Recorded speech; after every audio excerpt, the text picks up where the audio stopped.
slain Ishrat Jahan, a Lashkar terrorist. Ishrat जहां लश्कर-ए-तैयबा से जुड़ी थी। इशरत जहां ये नाम मैंने सुना था और पुलिस के चकमक में मारी गई थी। 15 जून 2004 को हुए एनकाउंटर को सीबीआई कौन बता चुकी है।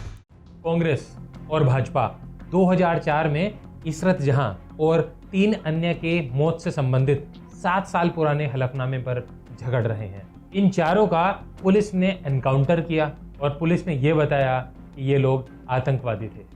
In other news today, a special CBI court in Ahmedabad has termed slain Ishrat Jahan a Lashkar terrorist. David Coleman Headley ने आतंकी बताया है इशरत जहां को। 2004 में जब ये हादसा हुआ था, तब से ये बोलते हुए आ रहे हैं कि जो भी हादसा जो मेरी बहन के साथ हुआ वो बहुत ही गलत हुआ। मेरी बहन का कत्ल हुआ है, इनको मारा गया है। अमित शाह एक दूसरी वजह से भी सुर्खी में रहे। ये वजह थी सीबीआई की इशरत जहां एनकाउंटर केस में विशेष कोर्ट में दाखिल की गई रिपोर्ट। ये सारी राजनीतिक खींचतान इस बात को धुंधला कर देती है कि इशरत जहां के संबंध थे आतंकवादी समूहों से, और उसके साथ ही इस बात को भी धुंधला कर देती है कि जिन पुलिस अधिकारियों पर हत्या के आरोप लगे थे, सुप्रीम कोर्ट ने एक मुकदमे को रद्द कर दिया जिसमें मांग की गई थी संदिग्ध संबंधों के आधार पर मामलों को बंद करने की। और ये मामला उठता है लोकसभा में। राजनाथ सिंह लोकसभा में ये बताते हैं कि हलफनामे से सारे दस्तावेज गायब हैं। कि होम सेक्रेटरी के 2 पत्र, होम सेक्रेटरी के 2 पत्र जो अटॉर्नी जनरल बनावटी को लिखे थे वह आज भी उपलब्ध नहीं है। और जब इशरत जहां का एनकाउंटर हुआ था तो गुजरात में सरकार थी नरेंद्र मोदी की और सेंटर में सरकार थी कांग्रेस की। तो इस हलफनामे से जो दस्तावेज गायब हुए उससे राजनाथ सिंह ने यह बताया कि उस टाइम कांग्रेस सरकार ने मोदी को फंसाने की कोशिश की थी। लेकिन जहां तक इशरत जहां केस का संबंध है, मैं तो यह मानकर चलता हूं, चाहे इशरत जहां केस का प्रश्न हो अथवा अन्य कोई दूसरा इस प्रकार का आतंकवाद से जुड़ा हुआ यदि कोई प्रश्न हो, उस पर किसी भी सरकार के द्वारा कोई फ्लिप फ्लॉप नहीं होनी चाहिए। 19 साल की इशरत जहां की हत्या हुई या कहूं तो एनकाउंटर हुआ, इनकी मौत हमेशा सुर्खियां बटोरती रही। और इस 20 साल पुराने मामले में आपको सब कुछ जानना चाहिए।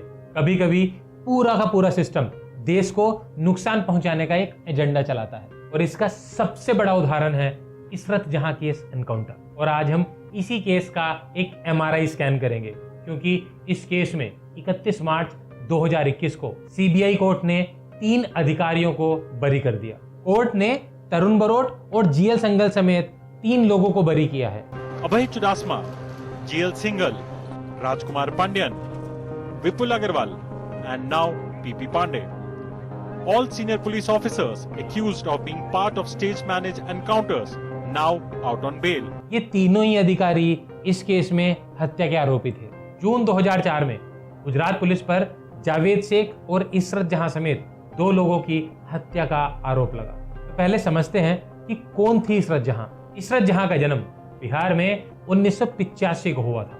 इशरत बहन के कुल मिलाकर 7 भाई बहन थे और इशरत जहां दूसरे नंबर की थी। इन्होंने मुंबई के गुरु नानक खालसा कॉलेज से BSc की पढ़ाई की थी। इशरत जहां के पिता मोहम्मद समीम रजा एक एशियन कंस्ट्रक्शन कंपनी चलाते थे और मां मुंबई के वाशी इलाके में एक मेडिकल पैकेजिंग कंपनी में काम करती थी।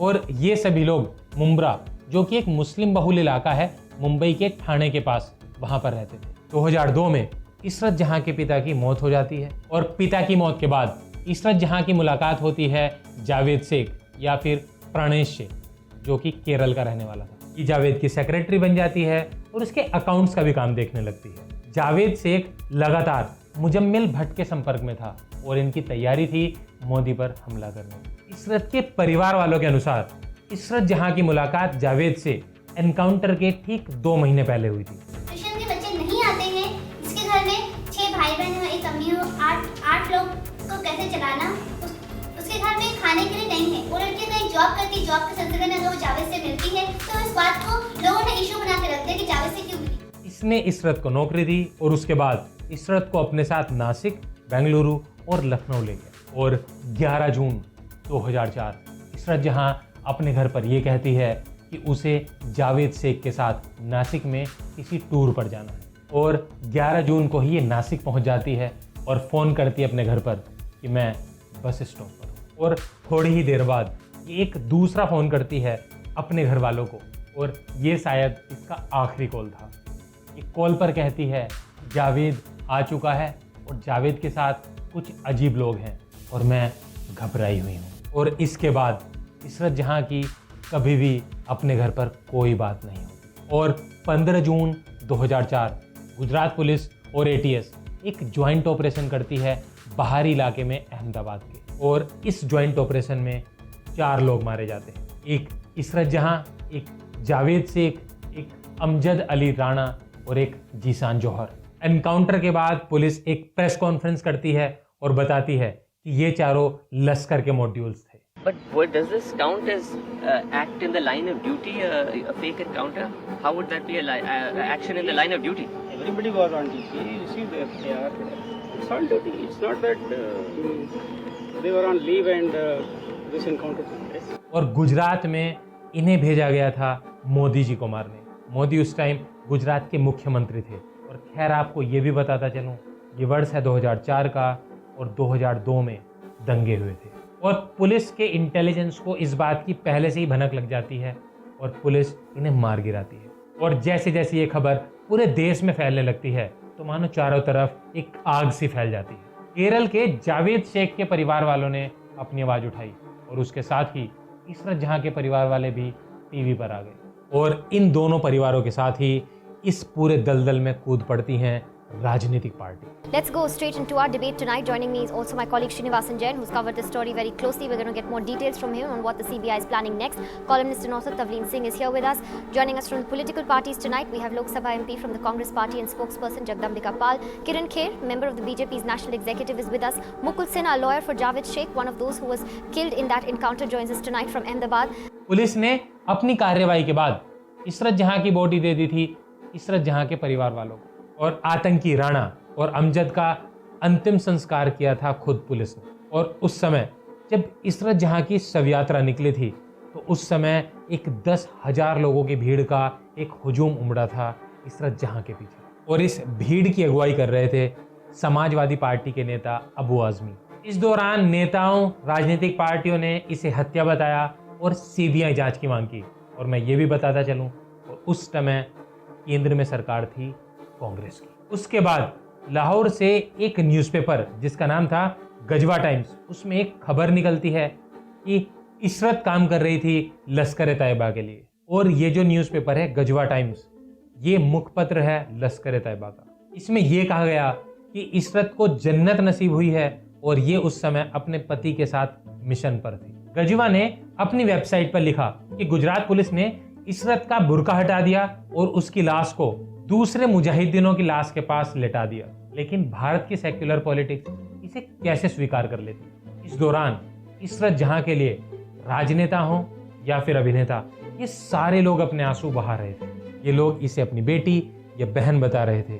लोगों ने इशरत जहां के घर को एक सेक्युलर टूरिज्म का अड्डा बना लिया। ये पूरा मामला कोर्ट में जाता है और मेट्रोपॉलिटन मजिस्ट्रेट एसपी तमांग को इस पूरे केस की जांच की जिम्मेदारी दे दी जाती है। और उन्होंने 5 साल के बाद 7 सितंबर 2009 को एक 243 पन्नों की बड़ी रिपोर्ट सबमिट की और उसमें बताया गया कि ये एनकाउंटर फर्जी था। इस रिपोर्ट में यह दावा किया गया कि ये एनकाउंटर फर्जी था और डीजीपी बंजारा को इस पूरे एनकाउंटर ने कटघरे में खड़ा कर दिया। तमांग ने अपनी रिपोर्ट में यह दावा किया कि इन्हें पुलिस ने 14 जून को नहीं बल्कि पहले ही उठा लिया था।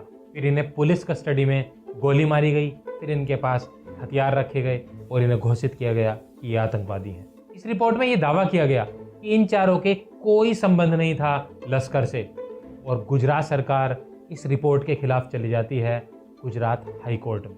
हाई कोर्ट ने इस रिपोर्ट पर स्टे लगा दिया और इसी दौरान एक एसआईटी का भी गठन हुआ। उस समय जस्टिस कल्पेश जवेरी ने तमांग पर यह टिप्पणी की कि तमांग ने अपने अधिकार क्षेत्र के बाहर जाकर गैर जरूरी टॉपिक पर टिप्पणी की है। और इसके बाद जजों ने तमांग के खिलाफ इंक्वायरी का आदेश दिया। एडीजीपी प्रमोद कुमार के नेतृत्व में एक एसआईटी का गठन किया गया और 21 नवंबर 2011 को इस एसआईटी ने भी ये कहा कि एनकाउंटर फेक था।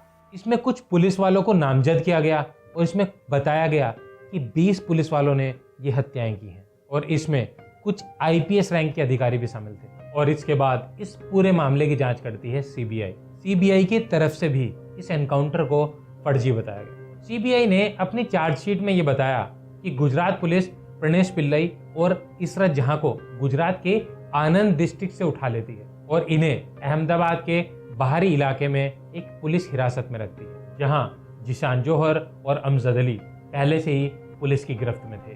बंजारा के नेतृत्व में ये पूरी प्लानिंग की जाती है।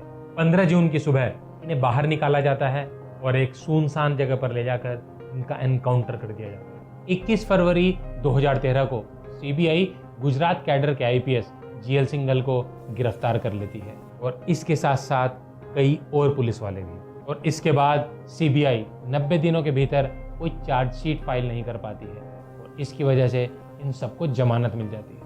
जून 2013 इंडिया टुडे की एक रिपोर्ट ने यह खुलासा करते हुए कहा था, आसिफ इब्राहिम जो उस समय आईबी के चीफ थे, उन्होंने प्रधानमंत्री और गृह मंत्री को यह बताया था कि उनके पास इसरत जहां के खिलाफ पर्याप्त सबूत हैं। ये लश्कर के मॉड्यूल का हिस्सा थी जो मोदी और आडवाणी को मारना चाहता था। डेविड हेडली ने मुंबई की स्पेशल कोर्ट को यह बताया था कि इसरत जहां लश्कर मॉड्यूल का हिस्सा थी। हम बने हुए लगातार इस वक्त की बड़ी खबर पर डेविड कोलमैन हेडली ने अपनी गवाही में एक बड़ा खुलासा किया है। डेविड कोलमैन हेडली ने आतंकी बताया है इसरत जहां को।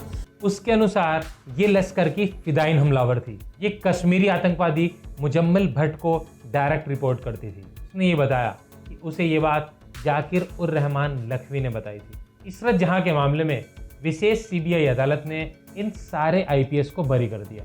अदालत की ओर से यह कहा गया कि क्राइम ब्रांच अधिकारी तरुण बारोट, जीएल सिंघल और अनुजा चौधरी ने जो काम किया वो आईबी के इनपुट के आधार पर किया था। कोर्ट ने यह भी बताया कि इसरत को आतंकवादी न मानने का कारण उन्हें नजर नहीं आता।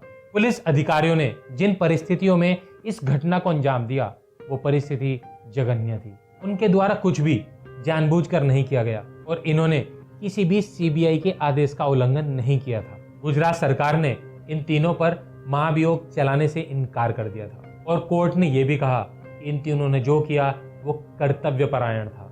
इसरत जहां एक आतंकवादी नहीं थी, इसका कोई सबूत नहीं है। ये सुनकर बुद्धिजीवी, सेक्युलर नेता और राजनेता बेचैन हो गए और ये वो थे जो 20 साल से लगातार इसरत जहां के लिए आंसू बहा रहे थे। ये वो देश है जहां पर खून बहाने वाले आतंकवादियों के लिए भी आंसू बहाए जाते हैं। ये वो देश है जहां पर निर्दोष लोगों को मारने वाले इन आतंकवादियों को बेकसूर ही नहीं बल्कि शहीद भी बता दिया जाता है। ये वो देश है जहां पर चंद वोटों के लिए राजनेता भी आतंकवादियों को अपनी बेटी कहने से नहीं हिचकिचाते। और आपको ये भी बता दूं कि 2005 से 2006 के बीच एक एनकाउंटर हुआ था, चोराबुद्दीन एनकाउंटर। उस केस में भी काफ़ी पॉलिटिक्स की गई और उस केस में भी सीबीआई की विशेष अदालत ने आरोपियों को बरी कर दिया था। और अगर आपको हमारी ये वीडियोस अच्छी लग रही हैं तो आप हमारे चैनल को जरूर सब्सक्राइब करें और बेल आइकन दबाना